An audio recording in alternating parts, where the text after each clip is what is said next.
आइए हम सुने विज्ञान की अनकही कहानियाँ। आइए हम सुने विज्ञान की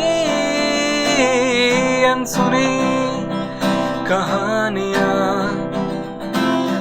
एक नई दुनिया की आवाज आपकी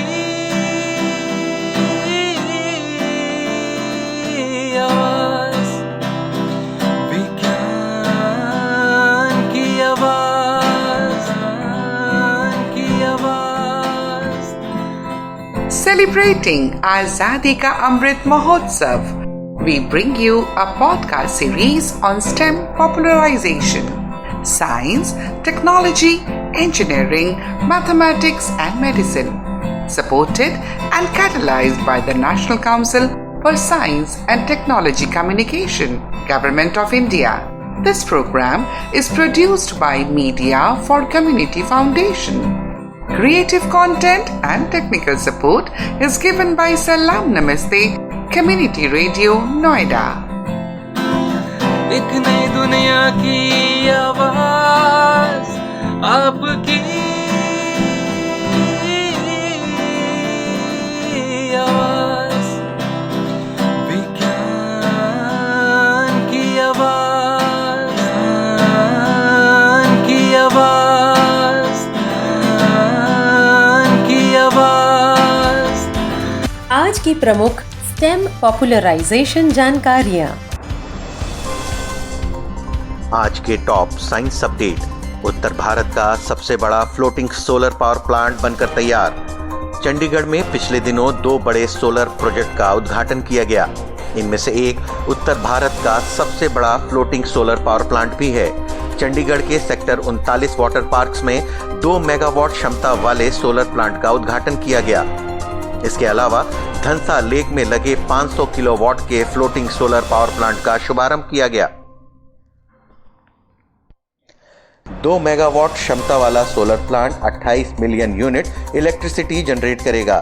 साथ ही पानी पर पैनल लगे होने के कारण इस प्रोजेक्ट से सालाना करीब 382 मिलियन लीटर वाष्पीकरण कम होगा। धनसा लेक पर लगाए गए सोलर पैनल से पैदा होने वाली बिजली का उपयोग वन विभाग करेगा। इस सोलर पैनल से पैदा होने वाली बिजली से वन विभाग अपने सभी ऑफिसेस को रोशन करेगा।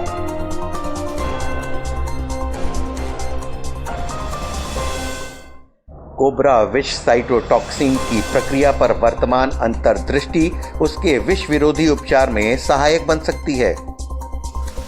वैज्ञानिकों ने कोबरा सर्प के विष की विषैली क्रियाविधि के उस तंत्र का पता लगाया है जो ऐसे विषरोधी एंटी वेनम या छोटे अणु अवरोधक के उपयोग के लिए विकासशील रणनीतियों की दिशा में मार्ग प्रशस्त करता है, जो सर्पदंश के स्थान पर उत्पन्न किए गए कोबरा विष के स्थानिक विषैले प्रभावों को कम करने में सहायक बन सकता है। Stem amplifier.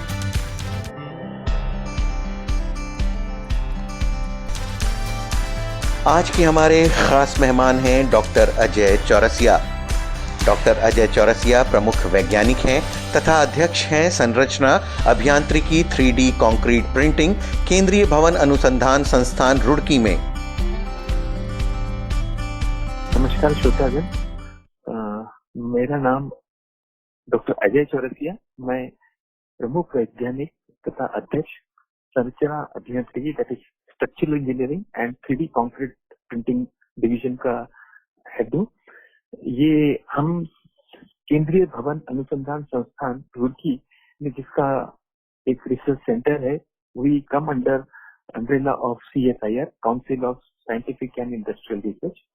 CBRI में हम बेसिकली हमारा जो focus research development and innovation है in the area of building science technology and its implementation. So basically the objective of CBRI's R&D should be utilized for the common man in the country and globally also.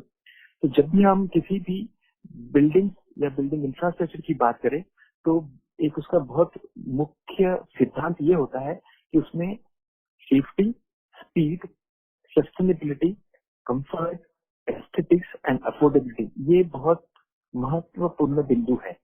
और इन्हीं महत्वपूर्ण बिंदु को ध्यान रखते हुए हम साथ साथ ये भी देखते हैं कि हमारे देश में आगे 10 साल और 20 साल के बाद किन चीजों की कितनी हाउसिंग की डिमांड है और उसको कितने अच्छे तरीके से साइंटिफिकली हम अपने लोगों को पहुंचा सकते हैं। और इसी के दृष्टिकोण में हम जो सीबीआर में जो काम करते हैं वो हमारे जो नेशनल मिशन है, जैसा housing for all, Swachh Bharat and there are so many, उसके अलाइनमेंट में हम काम करते हैं। Basic area of our research is on sustainable concrete, 3D printable concrete.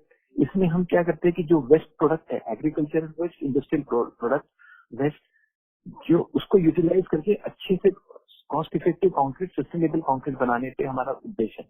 जब हमारा एक कंक्रीट बन गया तो अब बिल्डिंग कंपोनेंट्स की बात होती है।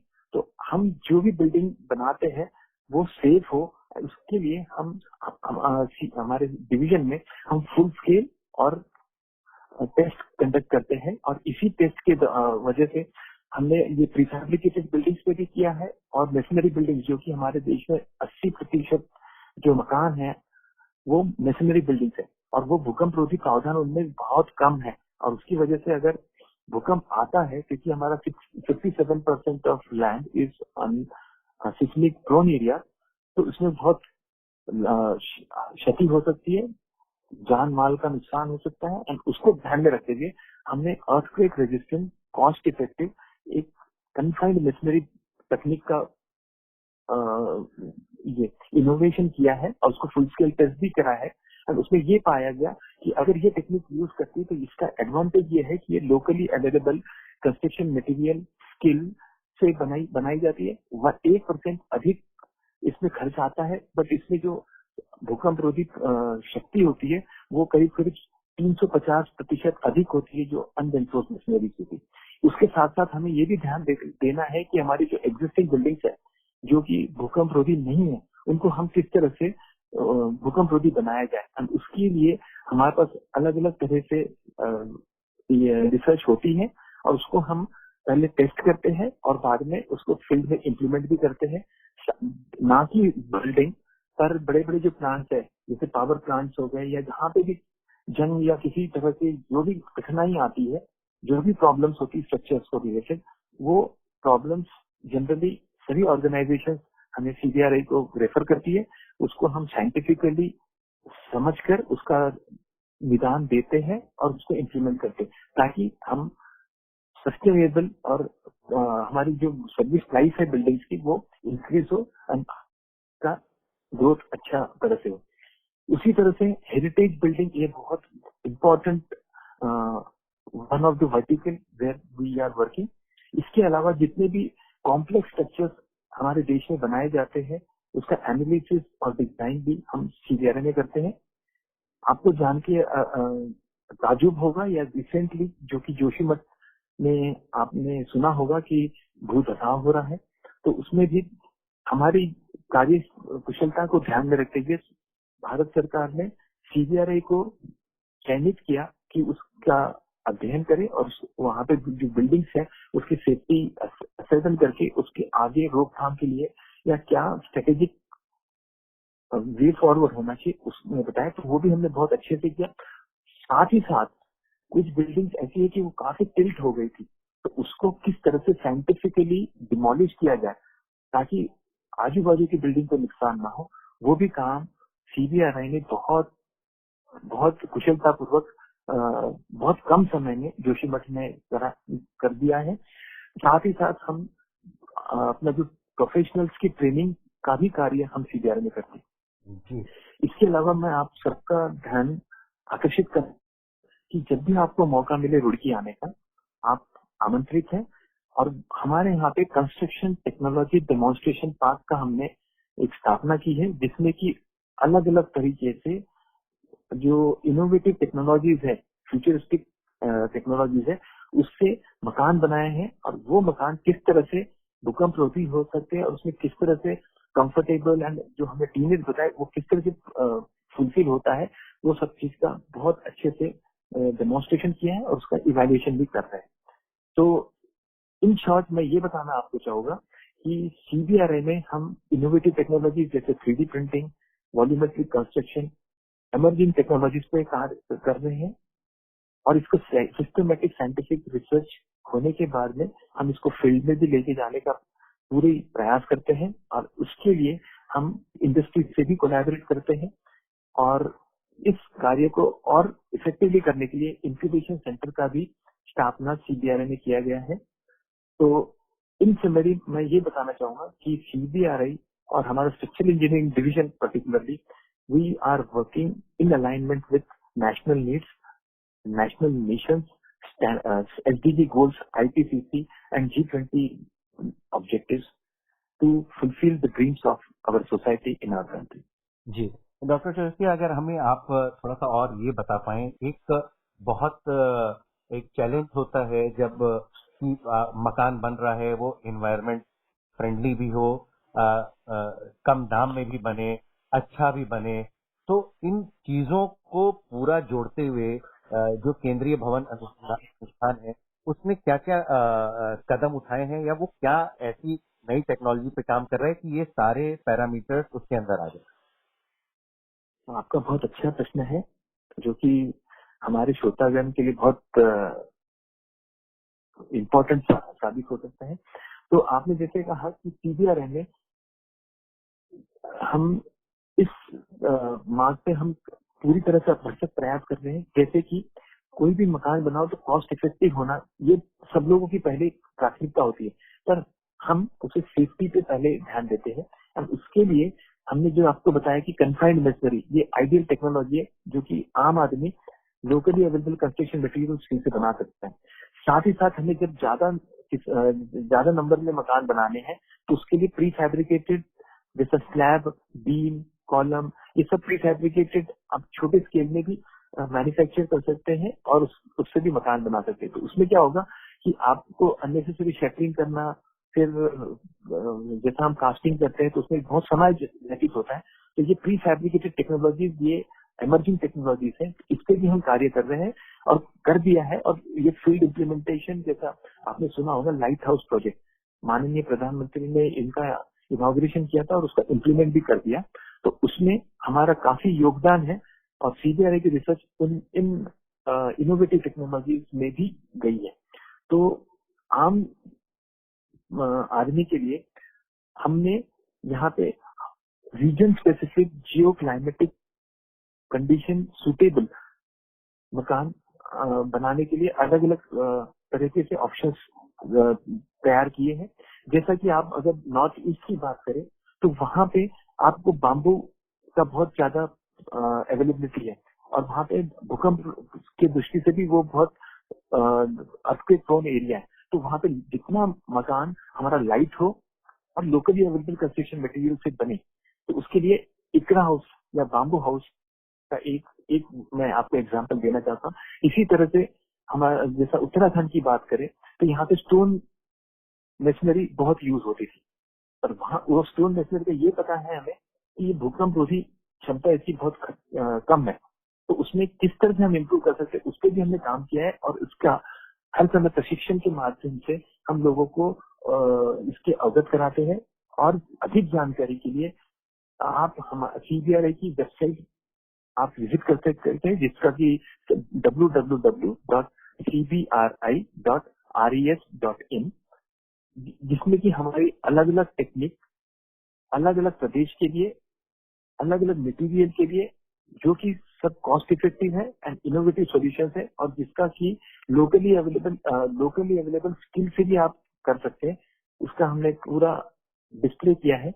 इसके अलावा आप अगर बहुत इच्छुक है तो हमारा एक भवन तरंग करके एक यूट्यूब चैनल CBRI वेबसाइट पे अवेलेबल है, जिसमें कि करीब 65 2 मिनट के डिफरेंट टेक्निक्स पे यूट्यूब की क्लिपिंग्स दी हुई है।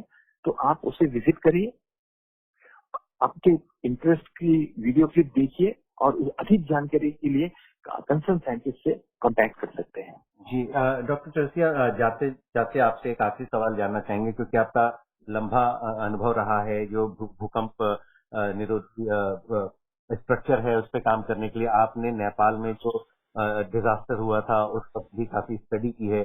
अगर आप हमारे श्रोताओं को ये बता पाएं क्या बेसिक बातों का ध्यान रखना चाहिए जब वो मकान बनवा रहे हैं या किसी मकान को खरीद रहे हैं, उन चीजों में क्या ध्यान रखना चाहिए कि उनको अगर ऐसी कोई सिचुएशन आती है, ऐसी कोई कंडीशन आती है तो उनको कम से कम नुकसान हो। जी, ये बहुत जायज प्रश्न है, क्योंकि भूकंप के दृष्टि से हमारा देश करीब 57% भूकंप moderate to high seismic zones में है। तो जब भी हम मकान की बात करते हैं तो दो तरह के मकान होते हैं। एक तो मैसनरी बिल्डिंग्स होती है, एक आरसीसी फ्रेम स्ट्रक्चर जिसमें कि कॉलम, बीम, स्लैब सब आरसीसी के होते हैं। तो हम पहले बात करते हैं मैसनरी की। तो जब भी आप मैसनरी बिल्डिंग का जब कंस्ट्रक्शन करना है तो सबसे पहले आपको ध्यान देखना है कि आपका मकान कहाँ है। पहाड़ी इलाकों में अगर ये एकदम ऊंची ढलानों के किनारे हो या बहुत दलदल की जमीन में बना रहे हो तो ऐसे जमीन का हम चयन ना करें। दूसरी बात हमें देखना है कि जब भी हम लोड बेरिंग बिल्डिंग बनाते हैं तो उसमें भूकंप रोधी प्रावधान, जो कि एक हॉरिजॉन्टल पट्टी बोलते हैं, जो कि आरसीसी बैंड बोलते हैं, कि वो अलग अलग बैंड उसकी लोकेशन के हिसाब से, जैसे प्लिंथ लेवल पे, फिल लेवल पे, लिंटर लेवल पे और रूफ लेवल पे दिया जाता है। तो ये 3 इंच मोटा, 9 इंच चौड़ा, जितने की आपकी दीवार की मोटाई होती है उतनी चौड़ा ये बैंड हमें देना बहुत आवश्यक है। उससे क्या होता है कि हमारा जो लोड बेरिंग स्ट्रक्चर है वो एक माचिस के डिब्बे की तरह, एक इंटीग्रल बॉक्स एक्शन की तरह काम करता है। तो जब भूकंप की शेकिंग होती है, जमीन हिलती है, धरती कांपती है, तो मकान हमारा हर दीवार अलग अलग कार्य करने के बजाय सब इकट्ठा मिलके उसको रेजिस्ट करती है और उसमें कोई भी दीवार कोलैप्स या ओवरटर्न या ज्यादा उसमें क्रैक नहीं आते हैं अगर आपने इस भूकंप रोधी पट्टी का प्रावधान दिया। अगर आप मकान सिस्मिक जोन 5 में बनाते हैं तो उसमें इस पट्टी के अलावा आपको हर दीवारों के कोने में, इंटरसेक्शन में एक 10 mm का सरिया भी मेसनरी फाउंडेशन से शुरू देना पड़ता है। तो ये दीवार के अंदर ही होता है। तो ये बेसिकली इसका पर्पज ये होता है कि आपके बिल्डिंग को ये लचीलापन देता है, ताकि अगर शेकिंग के दौरान अगर आपकी बिल्डिंग ज्यादा डिफॉर्म या डिफ्लेक्ट होती है तो ये सरिया उसे ज्यादा डिफ्लेक्ट होने तो देगा, पर जो नुकसान होता है, क्रैक्स होते हैं या कोलैप्स होते हैं, डैमेज होता है, उससे बचाव करेगा। तो ये रही बात आपकी भूकंप मैसनरी बिल्डिंग। तो जब भी आप मैसनरी बिल्डिंग बनाए तो इंजीनियर की सलाह मशवरा करें और फिर उसके बाद में स्ट्रिक्ट क्वालिटी कंट्रोल के हिसाब से आप मटेरियल का भी ध्यान रखिए और टेक्नोलॉजी का भी प्रयोग करके अपना मकान बनाए। और उसका मेंटेनेंस बहुत जरूरी है। मेंटेनेंस अच्छा करिए, तब जाके आपका मकान सेफ होगा। सबसे पहले सेफ्टी एंड देन इकोनॉमी जी, एस्थेटिक्स और बाकी का सब चीज हो ही जाएगा। जी। एक और इसका सप्लीमेंट्री सवाल है। आमतौर पे हम जो महानगर हैं, चाहे वो दिल्ली हो, नोएडा हो, से सटे हुए जो शहर हैं, वहाँ बहुत हाई रेज अपार्टमेंट रहे हैं, जिसमें तमाम मिडिल क्लास फैमिली या अपर मिडिल क्लास की जो परिवार हैं वो अपना एक घर ढूंढ रहे हैं जो कि 2 कमरे का हो, 3 कमरे का हो। ऐसे लोग मकान खरीदने जाएं या अपना फ्लैट खरीदने जाएं तो वहाँ वो कौन से सवाल हैं जो उनको वहाँ के बिल्डर से या उनके इंजीनियर से पूछने चाहिए, ताकि उनको ये पता चल सके कि वो जो स्ट्रक्चर बना है वो इतना मजबूत बना है कि उसमें वो रह सकते हैं। जी, आपका ये बहुत ही अच्छा प्रश्न है। तो ऐसे श्रोताओं जो लोग ये मकान खरीदने के लिए जाते हैं, तो खरीदने के दौरान आपको ये देखना है कि पहले आप उस पर्टिकुलर बिल्डिंग की स्ट्रक्चरल ड्राइंग मांगिए। हम जनरली आर्किटेक्चरल ड्राइंग देखिए आगे चलते हैं, तो आप स्ट्रक्चरल ड्राइंग मांगिए। उसमें भूकंप रोधी प्रावधान जैसा आरसीसी फ्रेम स्ट्रक्चर है तो उसके हमारे जो कोड है, मानक है IS 1893 13920, तो इसके मानकों द्वारा वो बना है, ये इंश्योर कर लीजिए। और उसको आप खुद तो नहीं अगर देख पाएंगे तो उसमें वो ड्राइंग जो भी डिजाइनर ने बनाया है उसकी क्या कॉम्पिटेंसी है वो देखिए, और उसको किसी सरकारी संस्था जैसे IIT, CBRI या NIT, इनसे वो चेक किया है और चेक की होनी चाहिए, ताकि उसमें पूरे भूकंप रोधी प्रावधान का डिजाइन में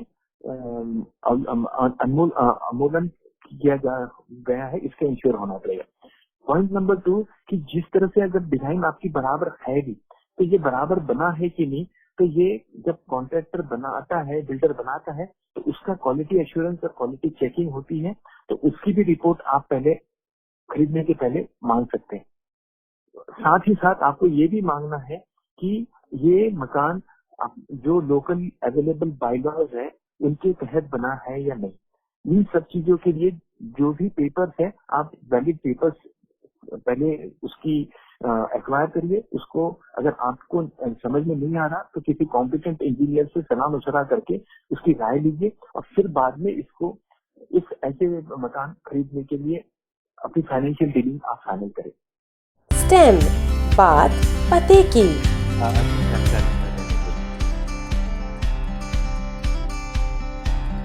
अब जाते जाते हम बताते हैं आपको बात पते की। क्या आप जानते हैं हमारा दिमाग हमारे शरीर के मौजूदा कुल ऑक्सीजन का 20% उपयोग करता है। ये था आज का विज्ञान की आवाज। आपको ये पॉडकास्ट कैसा लगा हमें बताएं mediaforcommunity@gmail.com पर। आइए हम सुने विज्ञान की अनकही कहानियाँ। आइए हम सुने विज्ञान की अनसुनी कहानियाँ। एक नई दुनिया की आवाज आपकी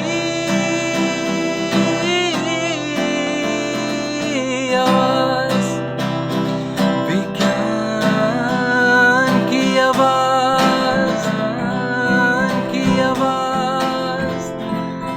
Celebrating Azadi Ka Amrit Mahotsav, we bring you a podcast series on STEM popularization, science, technology, engineering, mathematics and medicine, supported and catalyzed by the National Council for Science and Technology Communication, Government of India. This program is produced by Media for Community Foundation. Creative content and technical support is given by Salam Namaste Community Radio, Noida. एक नई दुनिया की आवाज आपकी